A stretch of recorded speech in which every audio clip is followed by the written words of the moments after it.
Baik, sudah bisa dimulai Ibu presentasinya? Ya. Baik, terima kasih. Selamat sore Bu Firda dan teman-teman sekalian. Kami dari kelompok 4 akan menyampaikan hasil presentasi kami dan hasil kerjasama kami dengan presentasi yang berjudul Implementasi Sistem Kompensasi Karyawan dalam Meningkatkan Motivasi Kerja. Dan kami mengambil salah satu studi kasus pada PT Kusuma Hadi Santosa. Jadi next.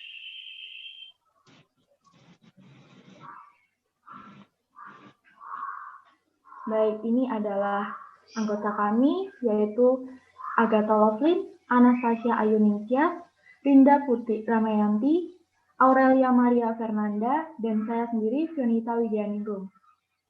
Mohon maaf sebentar. Oke, sudah full screen. Silahkan, maaf. Baik, dan bagian pendahuluan ini saya akan menjelaskan dengan diri saya sendiri, dan bisa di next.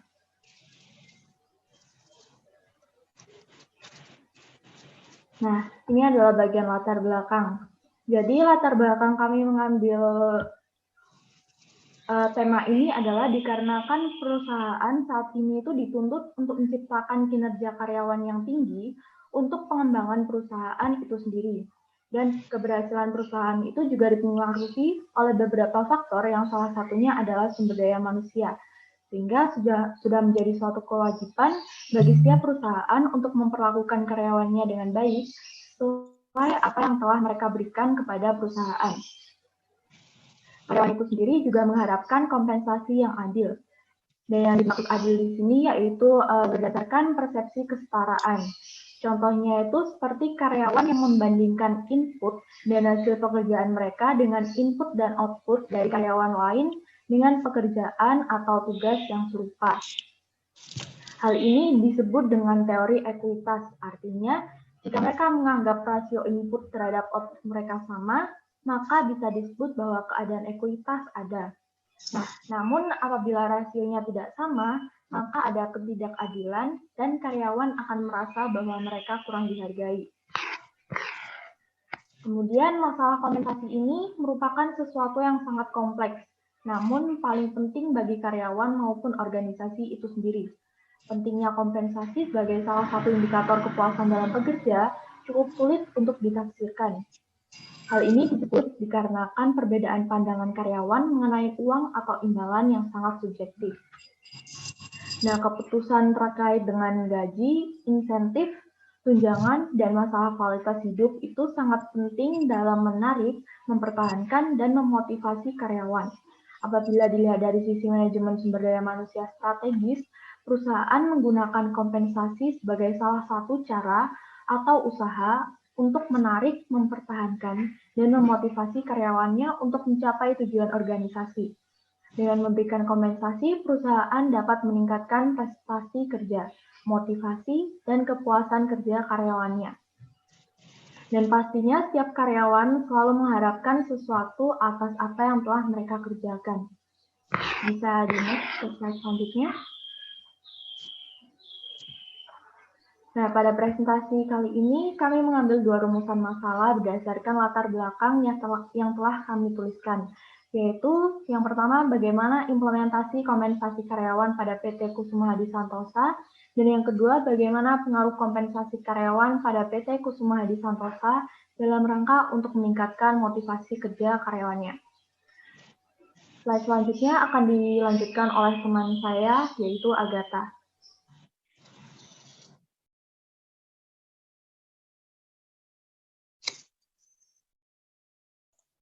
Baik, selanjutnya saya akan menjelaskan mengenai tinjauan pustaka. Untuk bagian pertama, dijelaskan mengenai kinerja. Dijelaskan bahwa salah satu yang menentukan berhasil atau tidaknya sebuah perusahaan itu ditentukan oleh kinerja karyawannya. Jika kinerja karyawannya baik, maka perusahaan tersebut dapat mencapai tujuannya dengan lebih cepat. Tetapi jika karyawannya bekerja dengan kinerja yang buruk, maka yang terjadi akan sebaliknya. Dengan demikian, perusahaan harus tetap meningkatkan serta mempertahankan kinerja karyawannya. Menurut Gani, pada tahun 2009 dijelaskan bahwa kinerja adalah hasil dari pelaksanaan pekerjaan karyawan kepada organisasi di mana ia bekerja sebagai karyawan.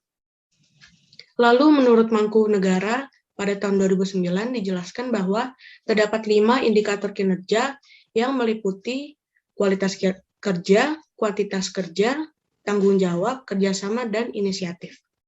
Untuk kualitas kerja sendiri, dijelaskan bahwa kualitas kerja adalah seberapa baik seorang karyawan dalam mengerjakan apa yang seharusnya dikerjakan. Lalu pada bagian kedua, dijelaskan bahwa kuantitas kerja adalah seberapa lama seorang pegawai bekerja dalam satu harinya. Kuantitas kerja ini biasanya dapat dilihat dari kesempatan kerja setiap karyawan masing-masing. Lalu yang ketiga ada tanggung jawab, dijelaskan bahwa tanggung jawab sendiri itu merupakan pekerjaan yang berasal dari kesadaran atau kewajiban dari masing-masing karyawan untuk melakukan pekerjaan yang diberikan oleh perusahaan.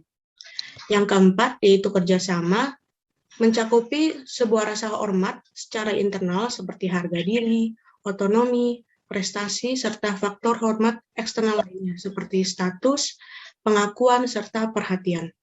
Lalu yang terakhir ada inisiatif, dijelaskan bahwa inisiatif merupakan kemampuan yang harus diberikan oleh karyawan dalam mengerjakan tugas dan juga harus memiliki rasa ingin mengetahui lebih dalam.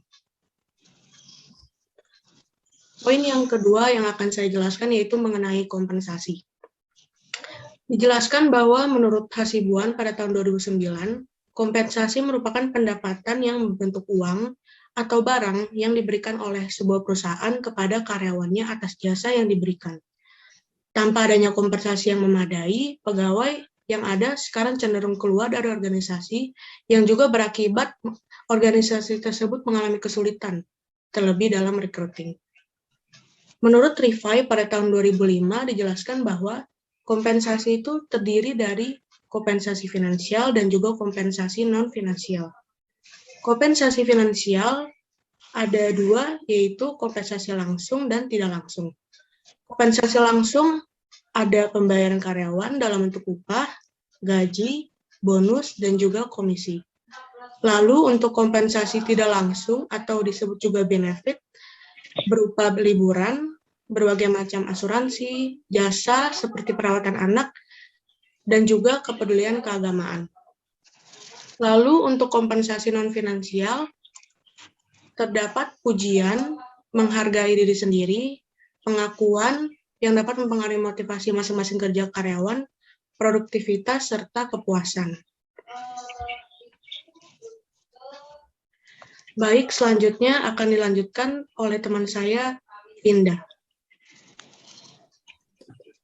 Baik, poin yang selanjutnya yaitu motivasi kerja. Menurut Samsudin tahun 2009, motivasi adalah proses mempengaruhi dari luar terhadap seseorang atau kelompok kerja agar mereka mau melaksanakan sesuatu yang telah ditetapkan. Sedangkan menurut Widodo tahun 2015, motivasi adalah kekuatan yang ada dari dalam seseorang yang mendorong perilakunya untuk melakukan suatu tindakan.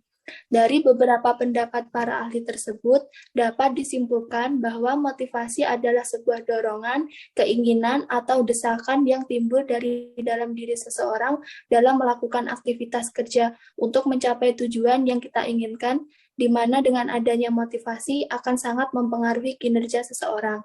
Ada beberapa tujuan motivasi kerja, yaitu mendorong gairah dan semangat kerja karyawan, meningkatkan moral dan kepuasan kerja karyawan, meningkatkan produktivitas kerja karyawan, mempertahankan loyalitas dan kestabilan karyawan, meningkatkan kedisiplinan dan menurunkan tingkat absensi karyawan, mengefektifkan pengadaan karyawan, menciptakan suasana dan hubungan kerja yang baik, meningkatkan kreativitas dan partisipasi karyawan, meningkatkan tingkat kesejahteraan karyawan, dan yang terakhir mempertinggi rasa tanggung jawab karyawan terhadap tugas-tugasnya.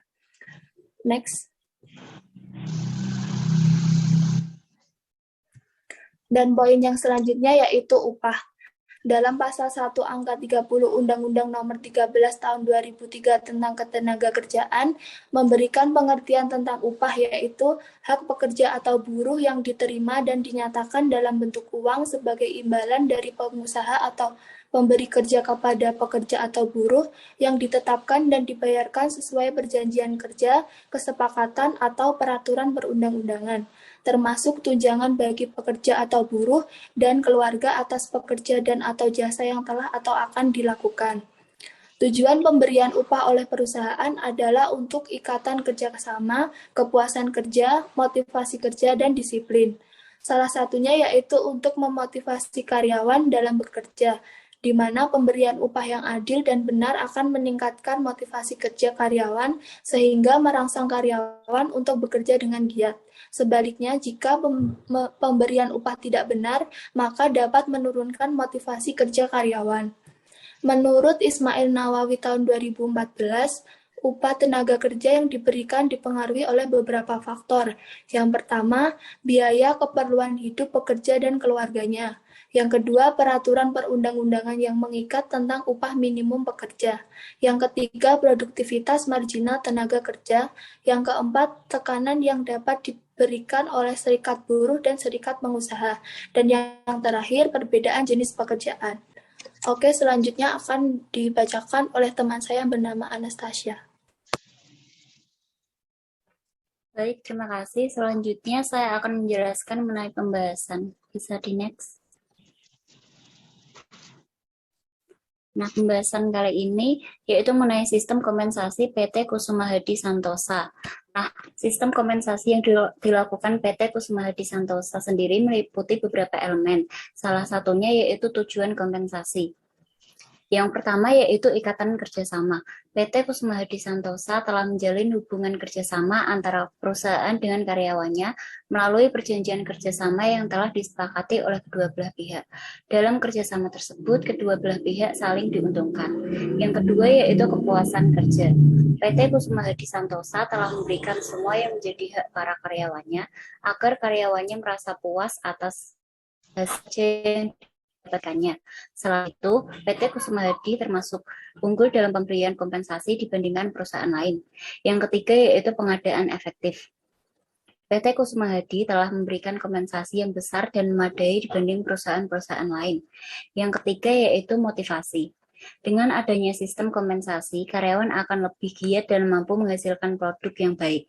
Sebaliknya, jika tidak ada sistem kompensasi, karyawan akan malas bahkan sering absen untuk bekerja. Yang kelima yaitu stabilitas karyawan. Dengan pemberian kompensasi yang layak, maka para karyawan tidak akan pindah ke perusahaan lain yang menjanjikan gaji yang lebih besar. Yang keenam yaitu disiplin. Dengan pemberian fasilitas berupa seragam kerja yang diberikan setiap tahunnya, karyawan lebih disiplin dalam berpakaian. Selain itu, perusahaan juga telah memberikan kompensasi berupa tunjangan lembur bagi karyawan yang bekerja melebihi jam kerjanya. Yang ketujuh yaitu pengaruh serikat buruh. Ini bertujuan untuk menghindari tuntutan serikat pekerja dengan SPN Kusuma Hadi. Selama PT Kusuma Hadi Santosa diri tidak pernah ada kejadian karyawan. Karena PT Kusuma Hadi selalu memberikan kompensasi sesuai dengan perjanjian kerja. Yang terakhir yaitu mengenai pengaruh pemerintah. Hal ini untuk menghindari intervensi pemerintah. Salah satu tujuan PT Kusuma Hadi Santosa memberikan karena mematuhi undang-undang yang berlaku. Bisa di next. Nah, berikutnya yaitu mengenai bentuk-bentuk kompensasi. Hampir semua bentuk-bentuk kompensasi yang diberikan oleh perusahaan dan gaji yang diberikan juga sudah mengikuti UMK Kabupaten Karanganyar. Kompensasi yang diberikan kepada karyawan PT Kusuma Hadi Santosa adalah yang pertama, kompensasi finansial, yang terdiri dari kompensasi langsung dan kompensasi tidak langsung.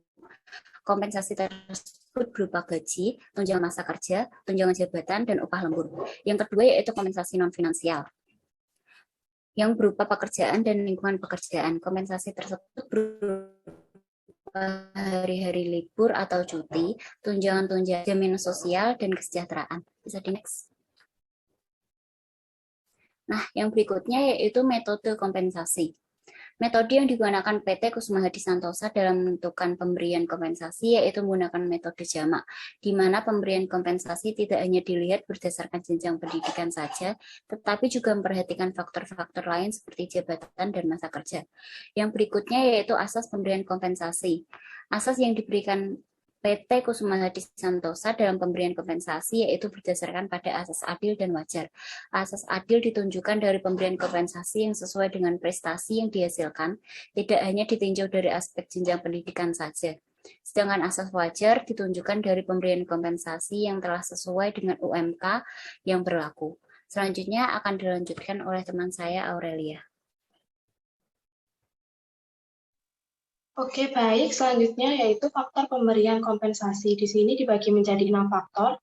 Yang pertama, faktor pemerintah dalam menentukan pemberian kompensasi pada karyawan PT Kusuma Hadi Santosa mengacu pada UMR atau UMK yang berlaku di daerahnya. Perusahaan selalu menyesuaikan dengan keputusan pemerintah karena untuk menghindari kesenjangan karyawan.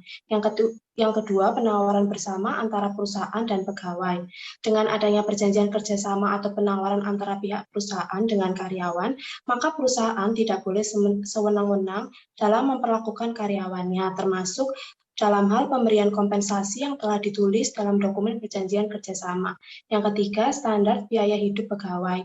PT Kusuma Hadi Santosa tidak mempertimbangkan faktor standar biaya hidup karyawannya. Hal ini dilakukan karena bisa mendatangkan rasa tidak adil antar karyawan.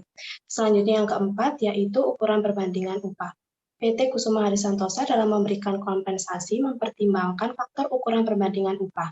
Ukuran perbandingan upah dapat dilihat dari prestasi kerja, jabatan, masa kerja, atau jenis atau sifat pekerjaan. Selanjutnya yaitu yang kelima, permintaan dan persediaan. PT Kusuma Hadi Santosa tidak memperhitungkan faktor permintaan dan persediaan produknya untuk pemberian kompensasi. Jadi baik permintaan banyak maupun sedikit tidak berpengaruh pada pemberian kompensasi, hanya saja jika target yang ditentukan tercapai akan mendapatkan uang tambahan. Kemudian yang keenam, yaitu kemampuan membayar. PT Kusuma Hadi Santosa dalam menentukan besaran kompensasi yang diberikan karyawan telah memperhatikan faktor kemampuan membayar perusahaan. Hal itu dilakukan agar perusahaan tidak mengalami kerugian. Selanjutnya, selanjutnya yaitu peranan kompensasi karyawan dalam peningkatan motivasi kerja. Yang pertama, terpenuhinya kebutuhan fisik karyawan dengan sistem gaji dan upah yang adil dan wajar serta adanya insentif tambahan. Kompensasi tersebut dapat ditunjukkan antara lain sistem penggajian yang sesuai UMK, kenaikan gaji dan upah secara berkala, tunjangan masa kerja dan jabatan, pembayaran upah lembur, premi produksi, dan potongan gaji. Kemudian yang kedua, adanya rasa aman dan keselamatan dalam bekerja telah tercapai dengan adanya tunjangan kesehatan, tunjangan kematian, jaminan hari tua, dan jaminan kecelakaan kerja. Kemudian yang ketiga yaitu kebutuhan sosial telah tercapai dengan adanya koperasi simpan pinjam yang diadakan oleh pihak serikat pekerja dan adanya program rekreasi untuk seluruh karyawan serta terjalinnya hubungan baik karyawan di lingkungan masyarakat.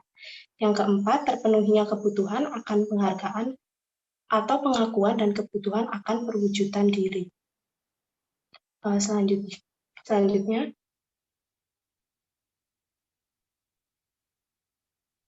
Baik, selanjutnya akan masuk ke bab 4, yaitu penutup. Bisa dilanjut.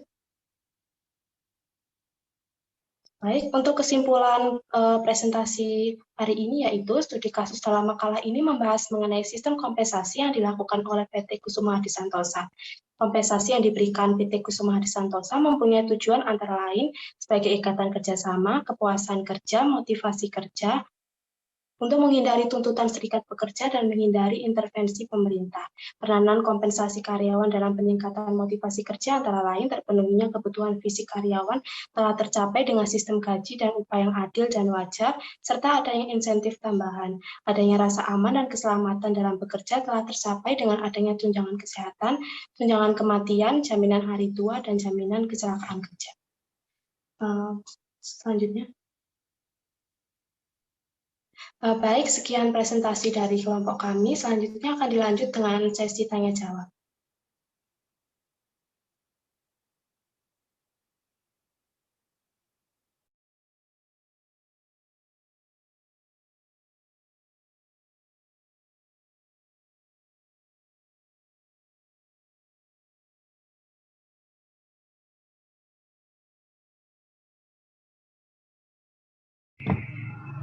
Baik.